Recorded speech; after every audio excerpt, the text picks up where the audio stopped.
My name's Robin May. I'm Gresham Professor of Physics. And this, Sophie mentioned, is my first lecture in this series about evolution. And I am fairly sure that many of you will be listening to this thinking, why do we need another series on evolution? We have been talking about this literally for 150 years and more.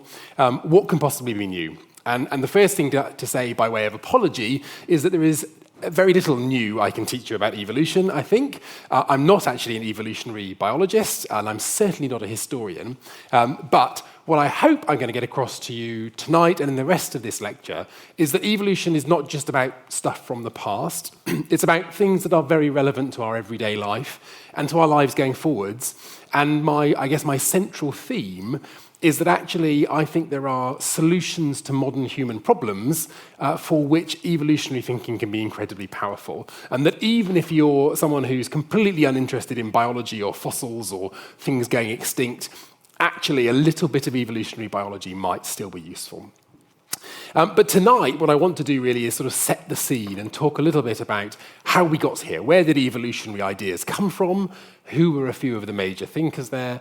What were the ideas they had? And why do we actually care? Why is it important here in 2023 to be thinking about these ideas still when they have been kicking around literally since Victorian times and before?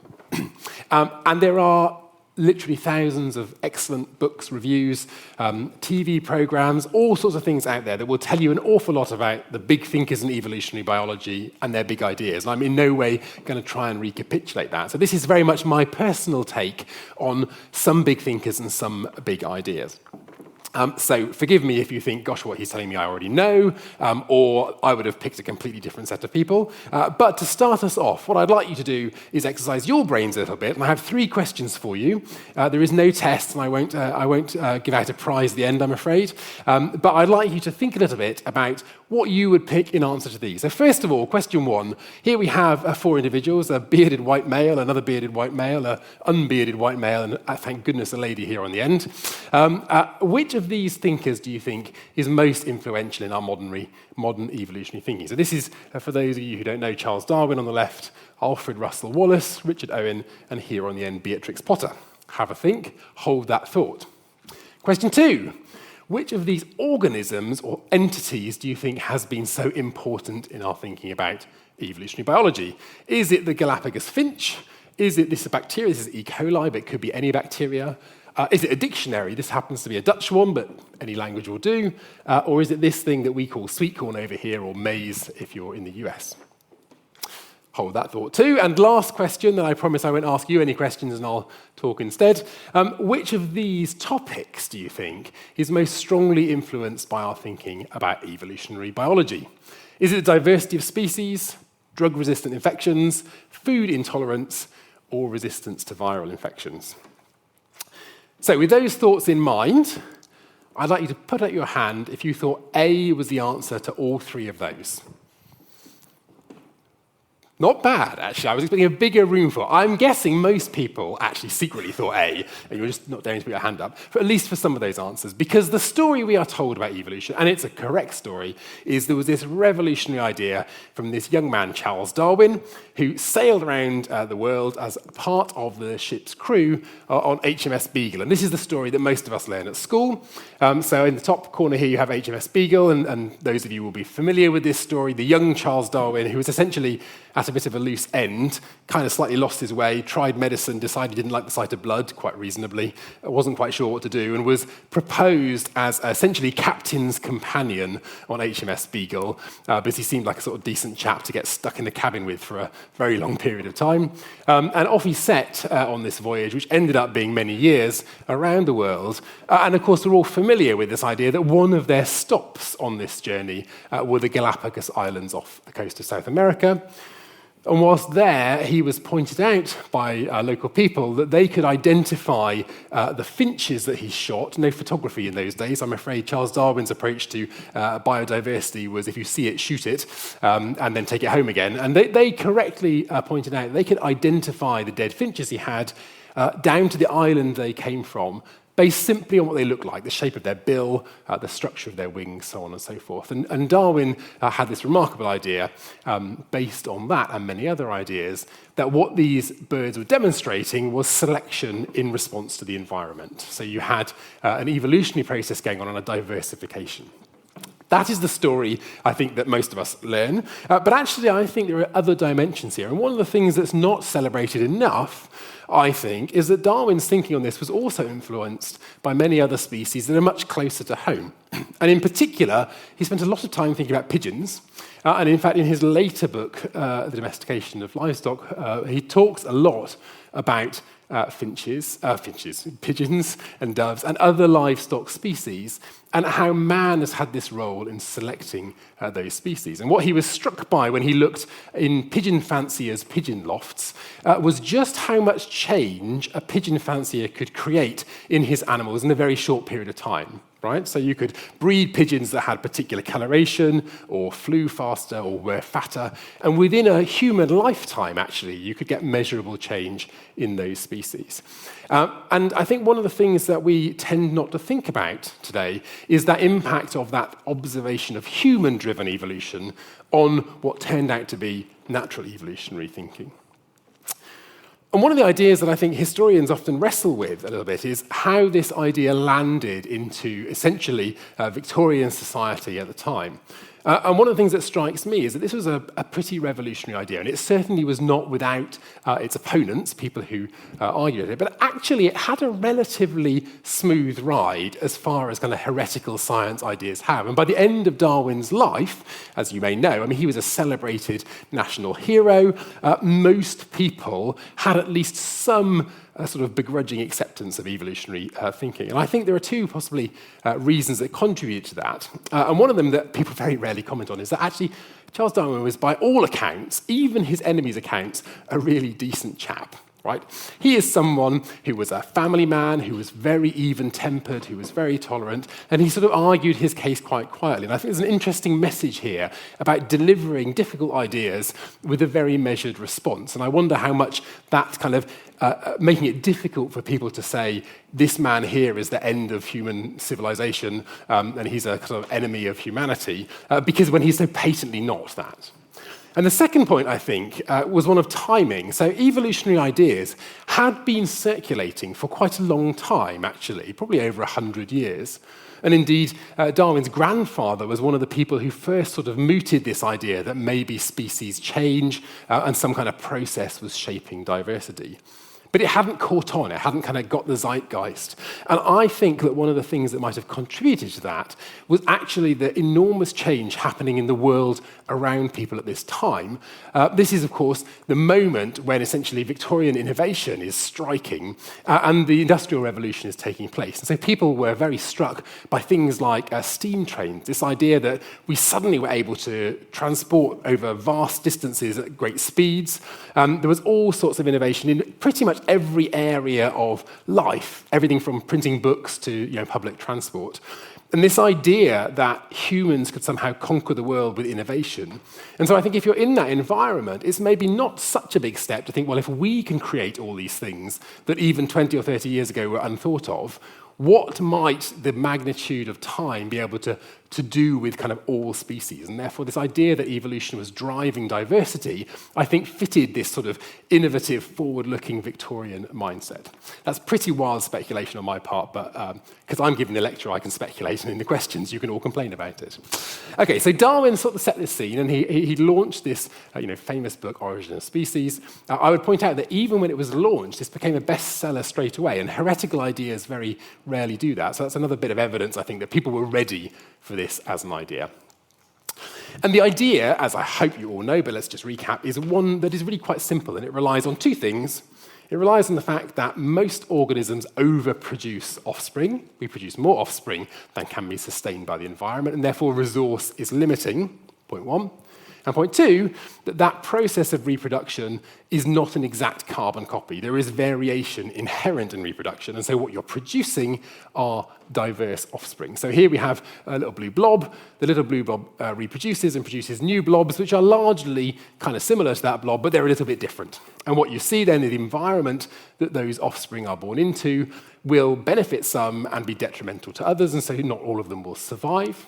But the ones that do survive will inherit that trait that they have, maybe slightly less bluiness or slightly less blobbiness or whatever it is. They will reproduce, and they will produce their own offspring. The ones that died clearly didn't. And those offspring will then go through the same process of diversification and selection, and so on and so forth. And over time, in multiple generations, what you end up with, essentially, is a tree that looks like this very nice early one from a German author here, in which origins, a single origin species, has diversified and proliferated. And what you can see, actually, nicely illustrated in this tree, is that not all branches go all the way to the end, things die out. And this, of course, explained one of the great big conundra of the time, which was Richard Owen's discovery of dinosaur fossils, of these animals that were clearly no longer present in the world. Where had they gone? What had happened to them? And so Darwin's idea gave justification to this principle that not all species live forever. So that's the basic principle of evolution. So all of that, I suspect most of you listening to this think, God, I knew all this already. Why did I waste the last 5 minutes of my life? And the reason I want to waste the 5 minutes of your life is because I think this approach, this idea of natural selection and variation, impacts lots of things about our lives, including things that are really quite different to how Darwin and others originally intended them. And I'm going to give you an example which I suspect I'd wager every single person in this room has an example of this. In fact, I can see one at the back right now of evolutionary processes that have driven something central to most of our lives. And so to do that, I'm going to introduce you into this new species, one that I suspect you're familiar with here. This is the species Telephonus non-mobilii. And for those of you of a certain age in the room, and I count myself in this is a device that used to be plugged into your wall via a wire.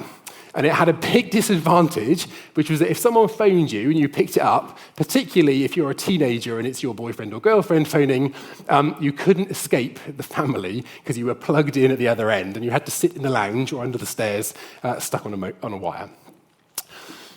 In about the 1980s, a new species arose, diversifying from this one, and here it is here. This is the Telephonus mobili. Mobile, in this particular instance, was a bit kind of stretching it, to be honest, because the first mobile phones were actually pretty immobile. They were the size of a suitcase, and you had to carry them around. And I recall my father was a policeman, and I recall him being issued with this amazing new piece of kit, the mobile telephone, that occupied sort of half of our camper van when we went on holiday. It was not ideal. But here we have an example of essentially evolution happening. So you have a species, and a new thing arises that has a different phenotype, a different outward appearance. In this case, it's lost the wire that connected it to the wall. And it turns out that the environment that landed in was ready for that. This was an advantage to have no wire, and so this species was highly successful. And what you see is very rapidly it started to diversify and become more and more refined. And what you see over time, so this is now 20 or 30 years later, is lots of different species that have arisen from that. They all look a little bit different, but there are some trends, right? So for example, they have all become smaller over time because no one actually wants a mobile phone that weighs 25 kilos and you have to kind of carry around on a cart. But there are other features which have diversified. So some people like a phone that's got a big fat screen. Some people like one that has buttons, not so many of those anymore. Some of the, I used to quite like these ones that you flip down and flip back up again. And so you get diversification in response to selection. The selective pressure in this case is us, right? We are choosing things, and I suspect if I asked you all to reach into your pocket and wave your mobile phone, what I would see is a diversity of mobile phones based on the environment that you've applied to them. So for some of us, that might be how much it costs. For others, is it waterproof because I keep dropping it in the toilet? Whatever it is, there is a selective pressure.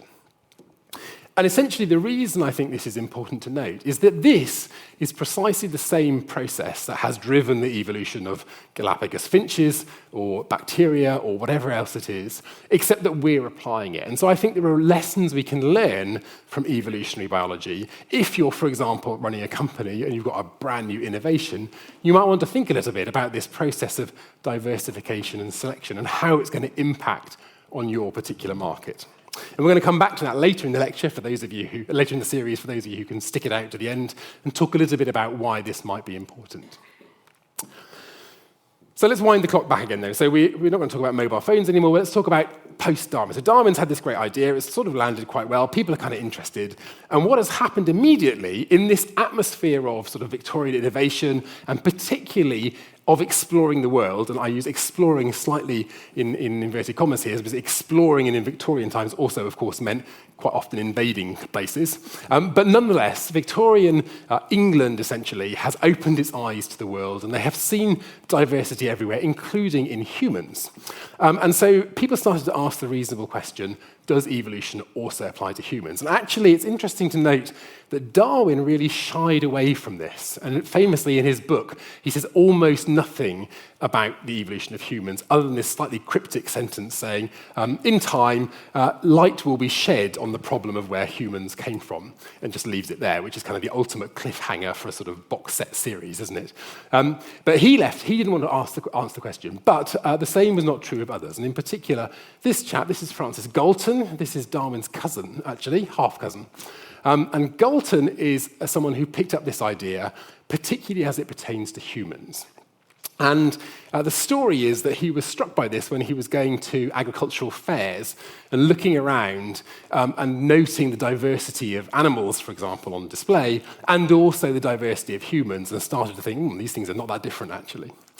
And in particular, Galton was struck by this observation, which is, to paraphrase his words, pedigree dogs. So if you have two pedigree dogs, like these two here, and you were to crossbreed them, which might be tricky in this particular case, but nonetheless, if you crossbreed two pedigree dogs, you do not end up with a litter of puppies that look half like this and half like this. Right? What you end up with are a bunch of puppies that all look sort of a little bit generic, the so-called kind of mongrel state or whatever.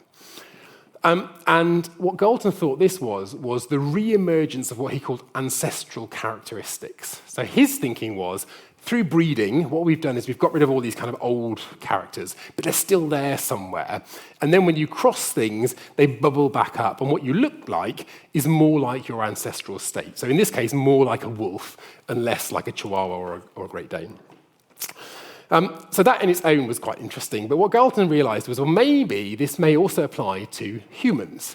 So do we get this thing of what he called regression, this idea that we're going backwards? It's a slightly unfortunate term, but going backwards to some kind of common state.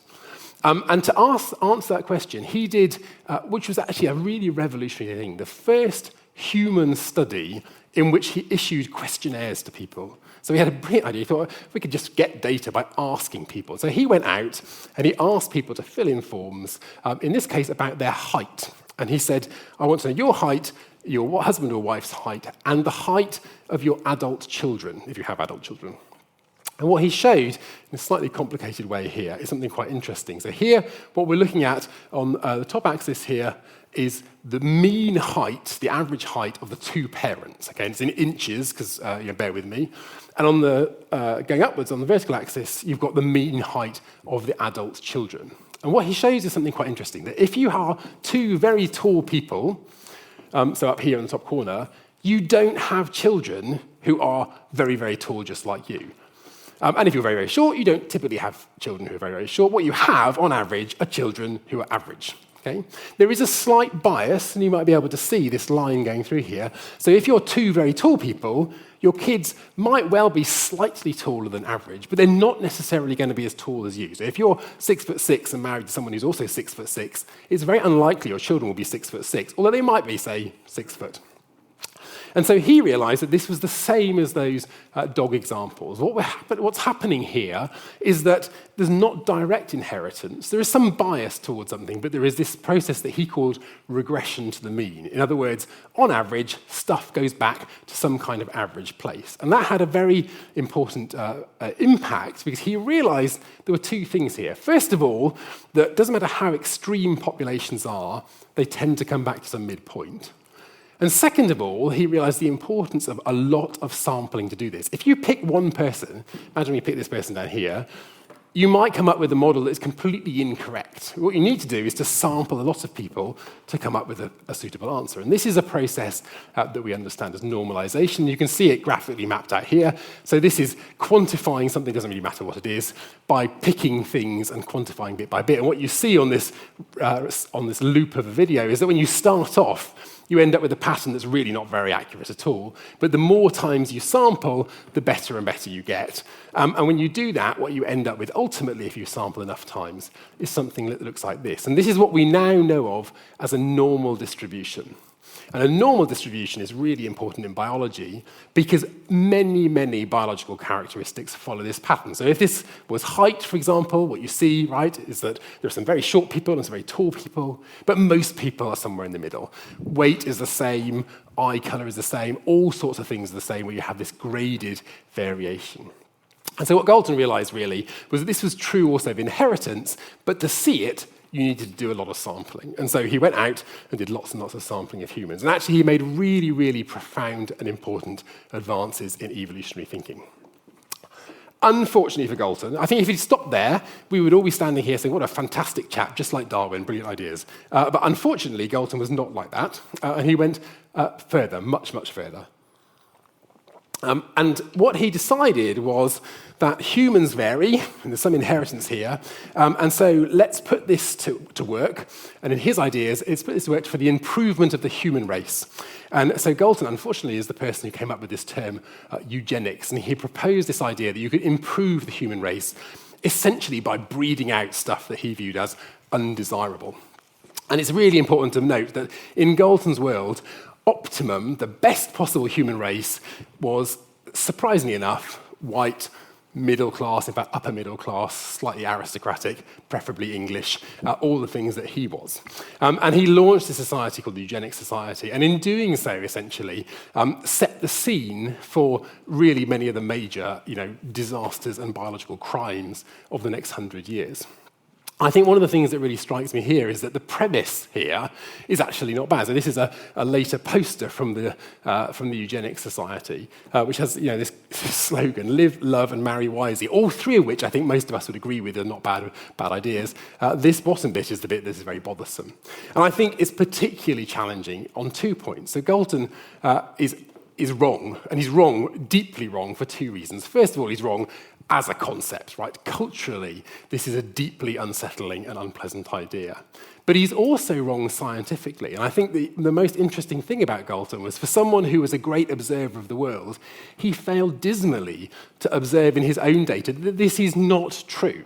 Okay? And that if you look at data, for example, around many of the most controversial areas, like intelligence, you only have to look at the quantitative data, the kind of data that Galton was gathering, to realize that actually this will never work, because the impact of things like schooling, diet, family background, homes, all of these things massively outweigh that very small genetic basis that might contribute to these things. And so he was wrong on a kind of societal basis, and he was wrong on a scientific basis. But nonetheless, this is something that unfortunately led, of course, to some of the most dramatic crimes of the 20th century, not least things like the Nazi Holocaust and massive programs of genocide all around the world, and a very unsettling legacy for this, what was early on a very promising piece of evolutionary thinking. And one of the most interesting things before we leave Galton, I think, is that actually, towards the end of his life, he even epitomized this, because he sort of realized that he'd gone a bit out on a limb here. And in fact, one of the things that struck Galton very early on was that he suffered throughout his life, but particularly as a young man, with significant mental health problems, and in fact, abandoned his degree when he had a very serious breakdown. And so there's this quote of his which I rather like, in which he points out that these men who are, in his words, gifted, like himself, of course, are also rather close to insanity. And I think this is a very interesting idea, because it points out, first of all, why he is fundamentally wrong in this idea that you could improve the human race by breeding, because, of course, what he's suggesting here is that traits are coupled together, and he's right on this. They are coupled together. And so it's not possible to gain only one thing and not another. It comes as a complex mixture, and this is something in genetics that we call pleiotropy, i.e. the idea that one particular gene might control lots of different things, and it's a theme we're going to return to later in the series. Okay, let's move on from Galton, who's frankly quite a disturbing person, and think about where we went from here. So Galton and Darwin and others had launched this idea of natural selection, but of course the thing that we always forget is they had no idea about the mechanism here, what could be driving evolution. They were observing hereditary differences, but they had no idea how those things might be inherited. And of course, now we know it's all about your genes, it's all about the DNA you inherit, and we know that largely thanks to this chap here. This is Gregor Mendel, who you will probably recall from school was a monk. Who actually became, I like this, if you read his early letters, he became a monk essentially because he wasn't sure what kind of career he did. And he writes, "I would rather like to spend my days doing research, reading books and being undisturbed, and therefore I will become a monk." So the first three things I can very much vouch for. I don't think I'd go for the whole step of becoming a monk to achieve it. But in his monastic garden, what Mendel did, of course, as we all know now, was lots and lots of breeding programs on vegetables, and in particular on peas. And I'm sure we'll all recall this from school, where you were told that peas are really important because they were the plant that allowed Mendel to realize that inheritance is what he described as particulate. And so these examples you might recall of wrinkled peas or smooth peas, green peas or yellow peas. And for those of you who did sort of A-level biology, you might remember doing Punnett squares and working out if I cross a green and a wrinkled, how many green wrinkled peas will I get, so on and so forth. What he basically pointed out was that for some traits, it's not all about this blend. It's about single decisions. You're either wrinkled or you're smooth. You're either green or you're yellow. And therefore, there were particles, in his words, that were being inherited from one generation to the other. Of course, it's really important to remember that this was all done quietly and published quietly long before this process. So Mendel published this paper on hybridization, what we now call the genetics of hybridization, but in his words, the heredity of hybridization, in his local scientific society. And it was met with sort of the equivalent of a bit of kind of slow applause, which I'm hoping I'm not going to get at the end of this lecture. Very nice, but really not that important. And it lay undiscovered essentially 40 or 50 years. And it's only in about 1900 that a number of scientists simultaneously rediscovered his work long after he was dead and realized that this could explain Darwin's observation of natural selection. There's a problem here, though, right? Because I've just told you that Galton and many others have pointed out this distribution, this normal distribution. Things are blended and smooth. We don't come in two shapes as humans. We're not tall or short. You're everything in between. And yet Mendel is saying everything is inherited in these kind of particles. Either you're wrinkled or you're smooth, or you're yellow or you're green. So how can those two things be reconciled? And of course, the reason they can be reconciled is exactly the same as the reason I can show you this picture on a screen here. Because behind this screen, in this screen, there are also particulate decisions, right? If it's an RGB, a red, green, blue screen, every pixel, every dot on a screen is one of three colors. So you'd imagine, how can you come up with a picture if you have only three colors at your disposal? But of course, when you blend those in huge numbers, you can create images that are all the other colors in between, because the eye blends those three choices into the picture you see in front of you. And this is exactly how genetics works. You might have a single gene that is either on or off, X or Y, black or white, but when you blend them in a whole genome, in a whole organism, you end up with a massive amount of diversity. And the person who really kind of first realized that was this chap here with the natty glasses. This is Fisher, Ronald Fisher, who is another interesting and very complicated evolutionary biological character. So he was a mathematician, actually, loved maths, particularly statistics. And for those of you doing either maths with stats or biology, you will come across Fisher again and again and again, because he's come up with all sorts of things that we talk about a lot, including this one called the p-value. You might hear people talking about p-values, which is how we measure whether something is statistically significant or not. So Fisher came up with all these mathematical concepts about how you measure statistics and probability and things. And he had the good fortune, perhaps, to be employed at the time at an agricultural breeding station where people were doing enormous experiments to improve crops. Okay? And so they were measuring everything. How big is my carrot? How fast does it grow? How much foliage does it have? How orange is it? All these kind of things. And he essentially had this enormous data set in front of him, which he raided to test his statistical models. And in doing so, he answered some really deep and profound questions in biology. In particular, one that had vexed Darwin and other people, which is this idea of sexual dimorphism. Why is it that most animal species have different appearances of males and females, quite often dramatically different, right? So here we have pheasants, for example. Because that doesn't fit, right? I've just told you natural selection selects for an optimum. So how can it be that this is optimum, but this is also optimum? Because they're really quite different. Surely one of those should not be successful. And what Fisher realized was that the power of sexual selection, the idea that mates choose each other, can drive the evolution of this dimorphism. And it can even drive it to a great extent beyond what seems feasible. And so he coined this phrase, which we now know of as the Fisher's runaway, which is the idea that if we select for a particular trait, even if the trait itself is disadvantageous, eventually it might be selected for more and more and more and become quite ridiculous, to be honest. And the example that's usually used is the peacock's tail. There is no advantage that we can tell to a peacock in having such an extravagant tail. It doesn't help them fly, in fact the opposite, doesn't keep them warm at night, doesn't help them find food. And yet it has been selected for, essentially because peahens like big tails.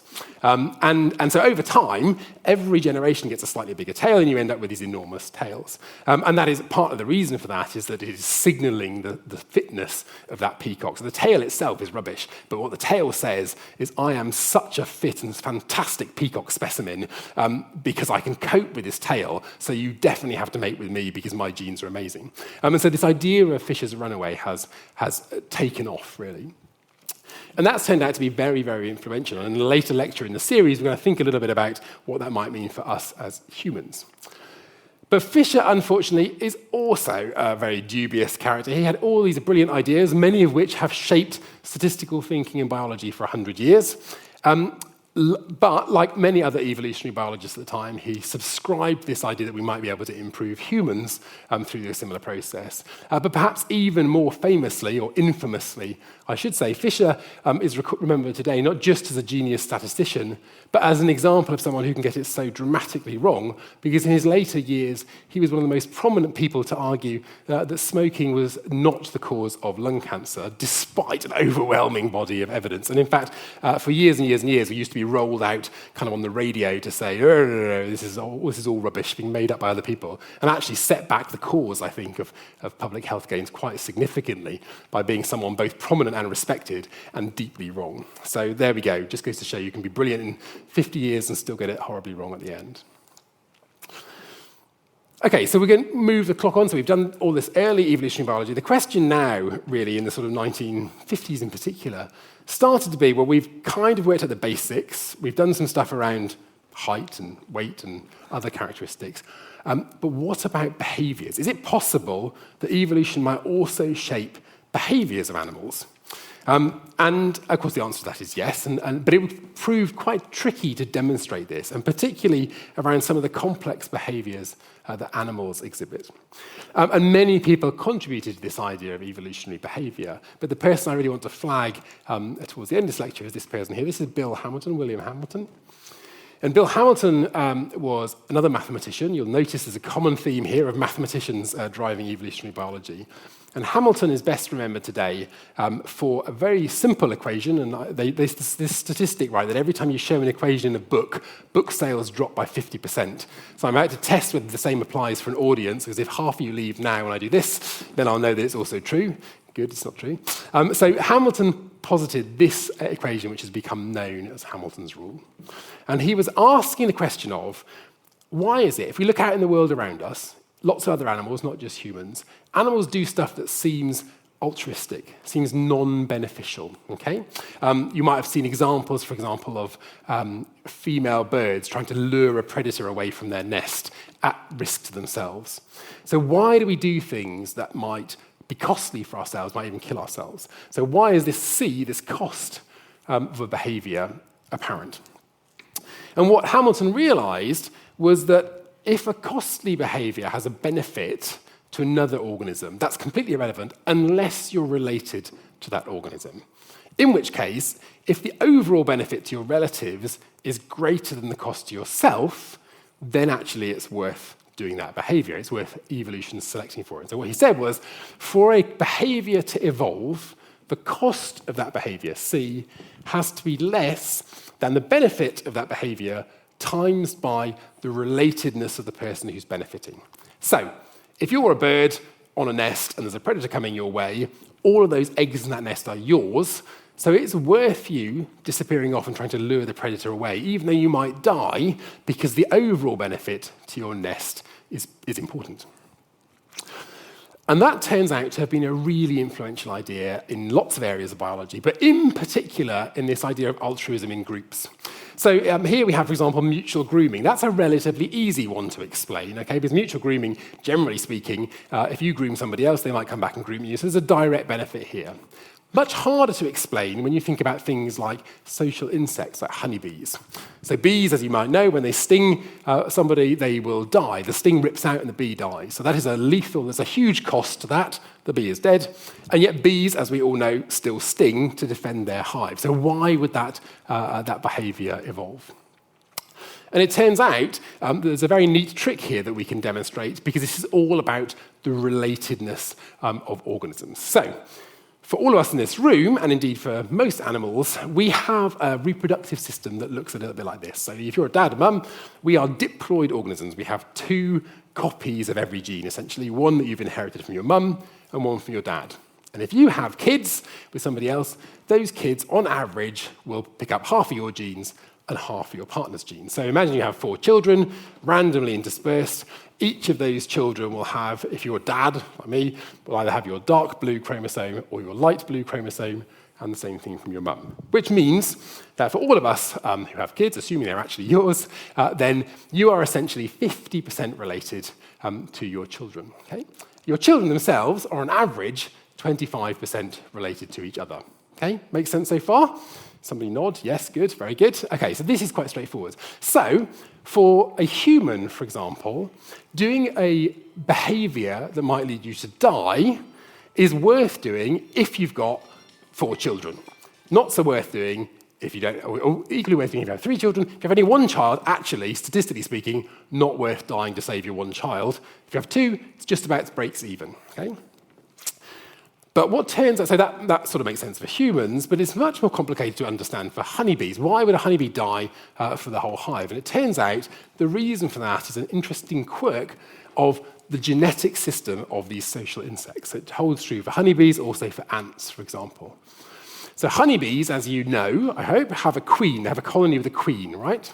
And so what happens is when a queen is born, when a queen hatches, she flies off and she mates with the drone. The drone dies. She stores his sperm for the rest of her life, essentially, and will continue to have babies from that drone for a very long period of time. And those are what become the worker bees. But it turns out that in honeybees, queens, females, are diploid, like humans. They have 2 copies of genes. But males are haploid. Males emerge from unfertilized eggs. So if a queen lays an unfertilized egg, it will turn into a drone. It has only half as many chromosomes. That means if you're a drone honeybee, all of your children have all of your genes, because you haven't got any spare copy to give them, okay? Just like this. Whereas if you're a queen, then you have this 50-50 relationship. What that means, though, if you're born as a worker bee in a hive, it means slightly bizarrely that you're 50% related to your mum, but 75% related to your sisters, because you've all got the same copy of your dad's DNA. Which means it is in your interest to look after your sisters and not, for example, to have your own kids. Because if you have your own kids, you're only going to be 50% related to them, whereas if you can look after your sisters, you're 75%. And therefore, it makes perfect sense for a honeybee to sacrifice herself in defense of this colony of sisters, because it is strategically much better than going off on your own and trying to have your own babies. And so the genetics has driven the evolution of what appears to be a completely bonkers piece of altruistic behavior. And this idea, of course, of Hamilton's, which has now become kind of widely accepted, formed the basis of some of the most revolutionary thinking of our modern times in terms of evolutionary biology, particularly the idea that was, of course, launched famously by Richard Dawkins here in his book, The Selfish Gene, in 1976, in which he pointed out that the idea of evolution, we think about individual organisms, individual animals or plants, as the entity that is being selected, but that's not true. The thing that evolution selects are the genes that make up that organism. So actually, what is driving evolution is the gene itself. And so whether a single honeybee lives or dies is not relevant. Whether the genes in that honeybee live or die on to the next generation is what is important. And that's why you get these kind of evolutionary behaviors. And so let me finish by saying, well, you might be thinking, well, this is all well and good. I don't actually keep honeybees. Do I really care about honeybees? But actually, this idea, Hamilton's rule, has a bigger impact on your life than I suspect you might expect. So, for example, anyone moved house recently? If you've moved house recently, put your hand up. No, well, that's disappointing, isn't it? If you had moved house recently, then you might have done what I used to do when I moved house. Phone a friend, phone some people, say, could you possibly come and help me? If you'd have done that, particularly if you needed a bit of extra car space to move house with, for example, you would have found that you phoned people in direct correlation to their genetic relatedness to you. So you're more likely to phone, for example, a full sibling, so genetic sibling, than you would be a half sibling, if your parents split up and married again, and more likely to phone a half sibling than, for example, a step sibling who you're not genetically related to. Even more interestingly, if you have recently thought about giving any money away, you will have done exactly the same thing. And there's a really fantastic piece of fairly recent data that I want to touch on about money and cash. And in this experiment, what they did was they got a group of volunteers to come in, and they said, right, I'm going to pick on a particular volunteer. I'm going to say, for example, madam here, I would like you to give me some money. I will match that money and I will give it to this third person. And the interesting thing about this experiment was you had to give real money, so it actually cost you money. And the question would be, how much of your money are you prepared to give me in order for me to match it and give it to somebody else? And it turns out when you do that experiment, and then the somebody else varies, when you do that experiment, the amount of money that people are prepared to give is beautifully linearly correlated with how well they are related to the person that's going to receive it. So, for example, you're prepared to give quite a lot of your own money to me to match to give to a sibling, or a non-identical twin, which is, of course, genetically the same as a sibling. If you go down to, for example, a cousin here, the amount of money is a bit less, a second cousin even less, someone unrelated, very little money. And in fact, so there's even interesting outliers, not that many identical twins you can get in these kind of studies, but identical twins are even higher again. So we are prepared to sacrifice our money in a way that is directly related to the genetic relatedness of the person who's going to benefit.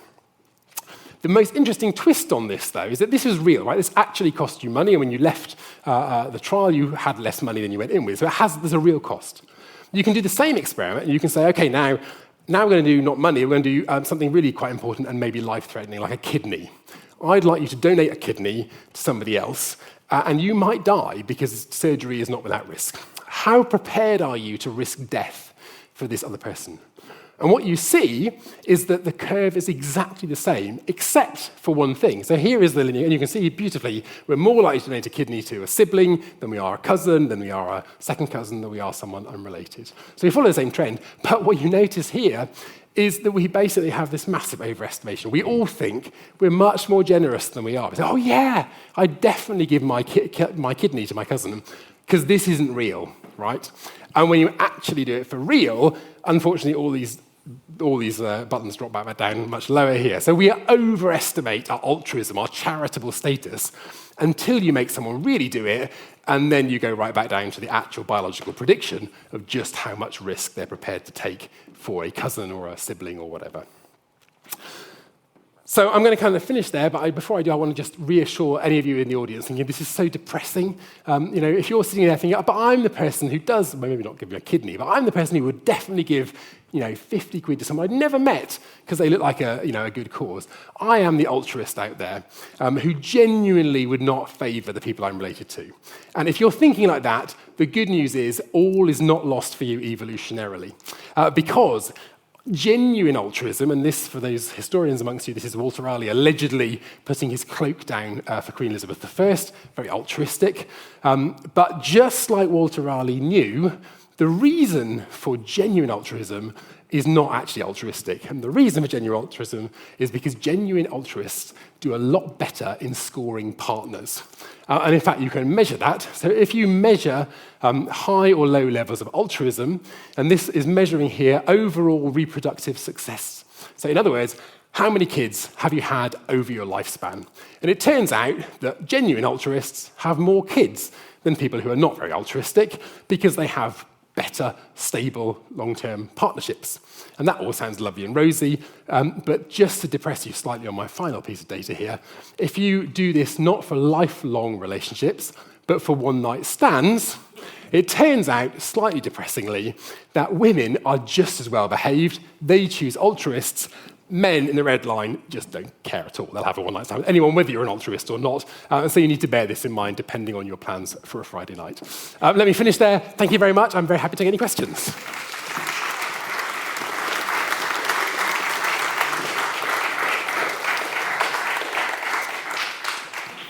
Well, we've got lots of questions. I'm not sure you'll be able to go through all of them. But what about the quiz, the 3 questions at the beginning? Oh, yeah, 3 questions. Sorry, I'm just... I know. So the first, so I can tell you, so the answer is all of them, right? So the people there, Charles Darwin, Alfred Russel Wallace, you probably also know, he was this person who independently came up with the same idea whilst he was trekking around Indonesia and Papua New Guinea, wrote to Darwin saying, I've had this great idea, and triggered Darwin to basically get a move on and get his book done.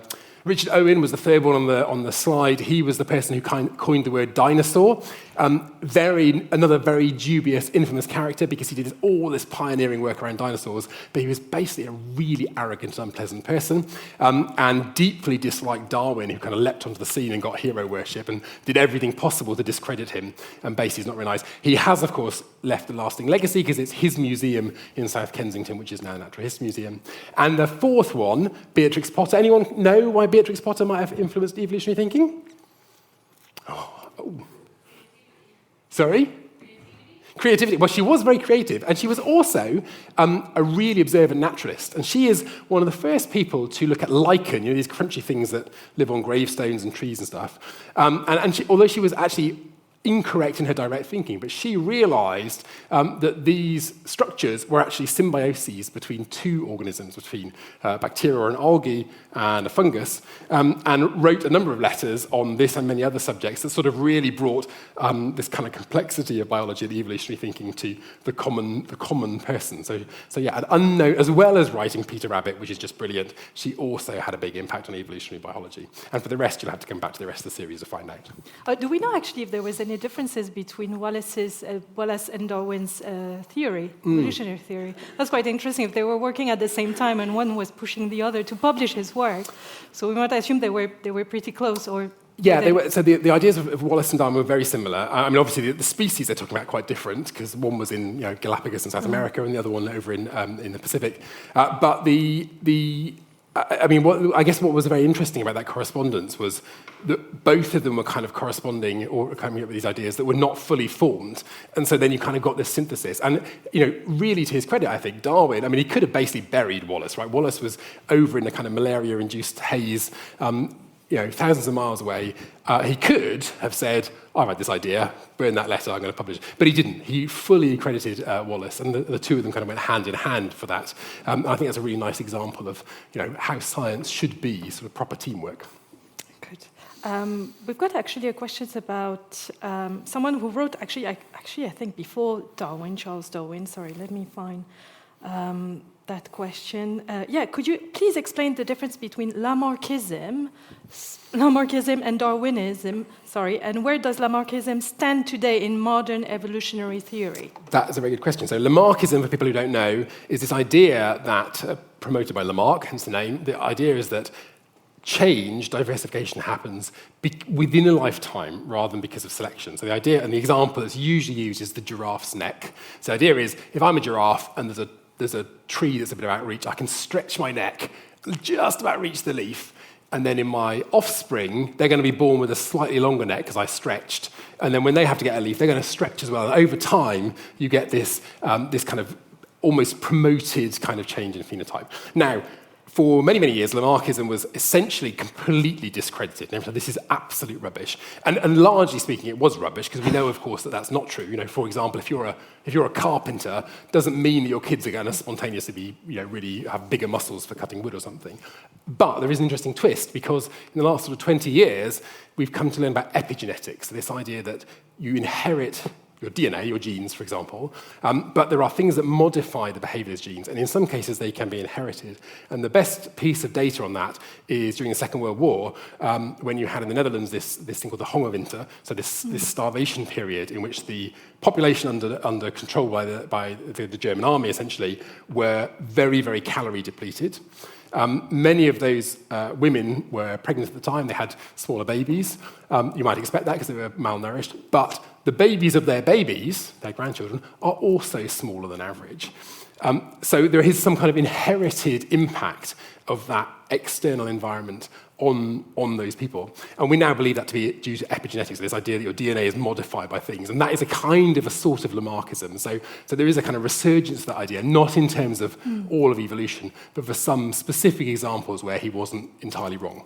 Okay, some traits acquired during your lifetime, essentially. Exactly. And there's a lot of interest, of course, in whether, if that's true, can you modify things like diet or behavior or whatever and have some kind of lasting impact. It's a very hot and very interesting area.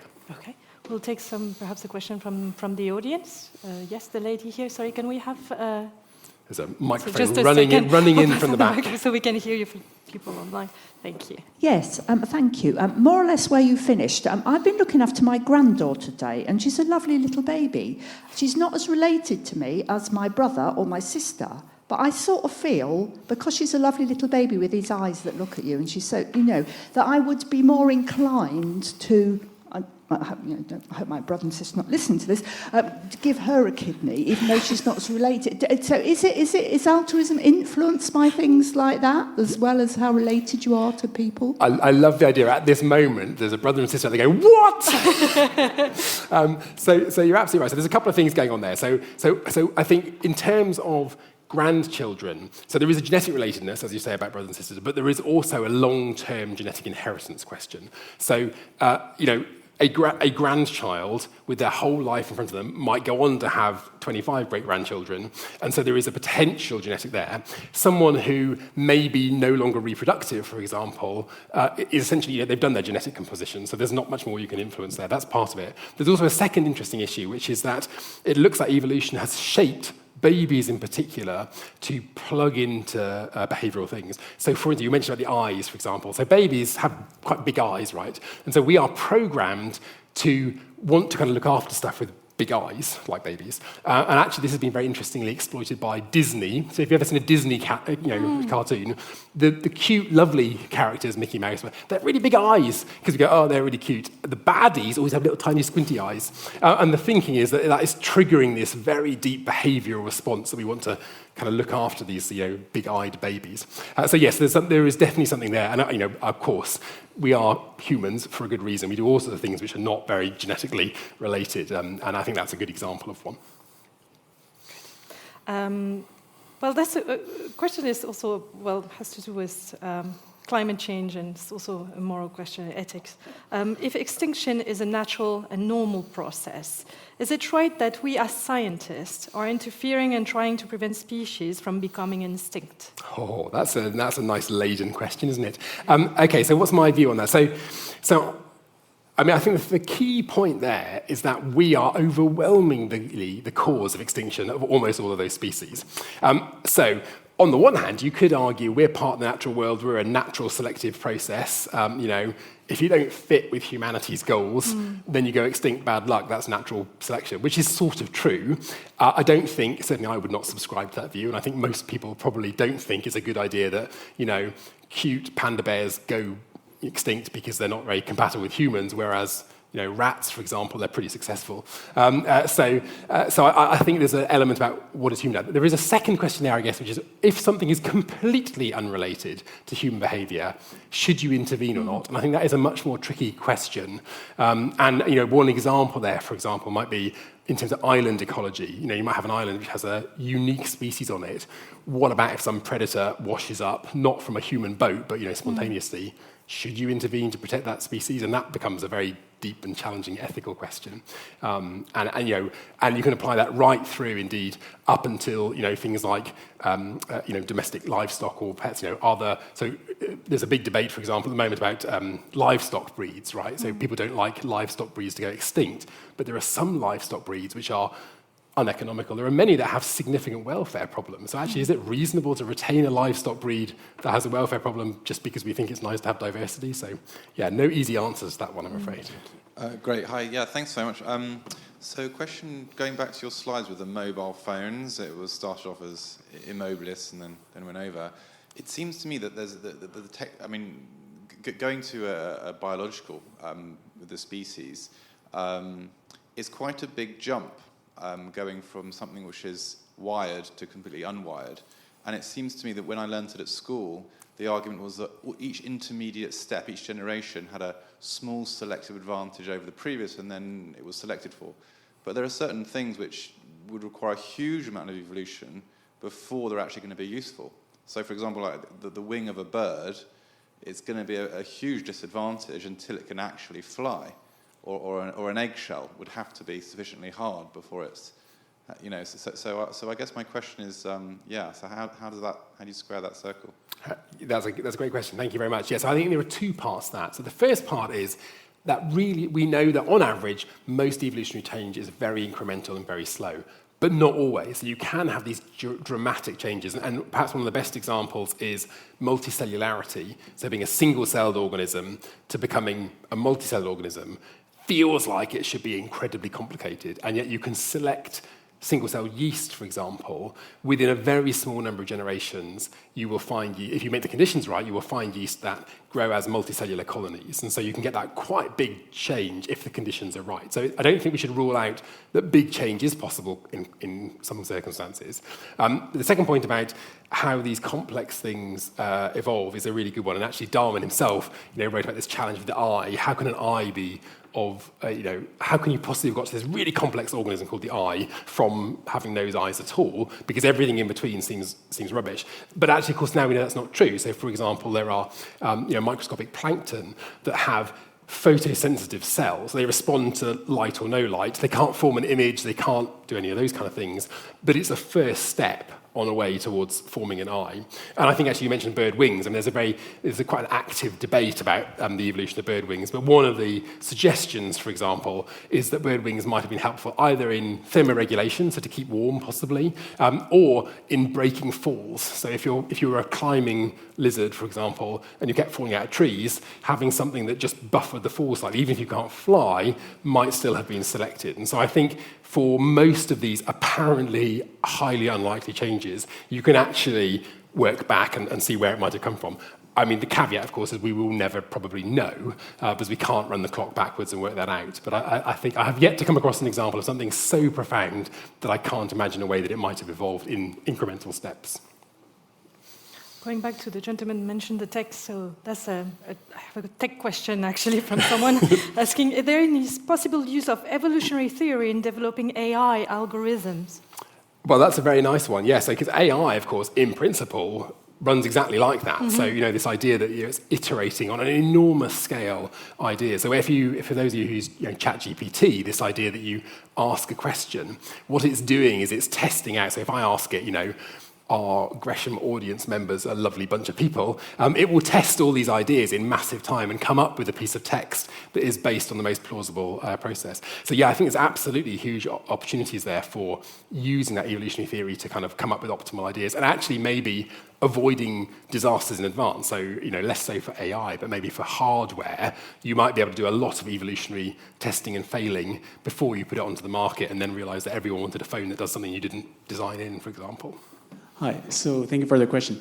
I was wondering if Darwin's idea still play a role in modern-day racism and going further also in human supremacy, and that is the way that humans see non-human animals and how they treat them to please themselves. Because even though Darwin sort of brought the human back to animality and said, oh, we're also animals, if we look today, it didn't help our relationship with the animals for the animals.